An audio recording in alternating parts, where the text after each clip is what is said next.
I am the Tofu Golem. Please enjoy the video. In this video, I will explain how to make scrambled eggs runny. The key is to cook them gently over low heat and remove them from the pan before they are completely firm. This method ensures a creamy, luscious texture.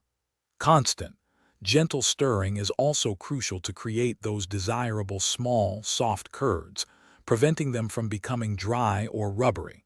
It's all about patience and timing for the perfect result. For truly runny scrambled eggs, start with 2 or 3 large, fresh eggs.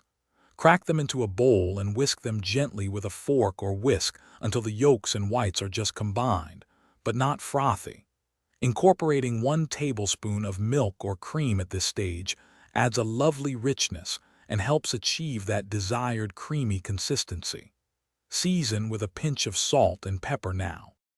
Heat a non-stick pan over low heat and melt 1 tablespoon of butter, ensuring it coats the entire surface. Pour in your prepared egg mixture. The trick here is to keep the heat consistently low.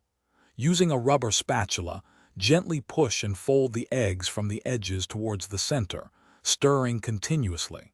This prevents them from sticking and encourages the formation of delicate, soft curds. The moment to remove your eggs from the heat is critical. They should still look visibly wet and slightly undercooked.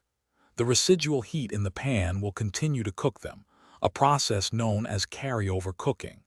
Continue stirring for about 5 to 10 seconds off the heat to finish them perfectly.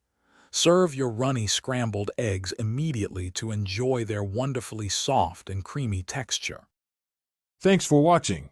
Consider subscribing if we helped you today.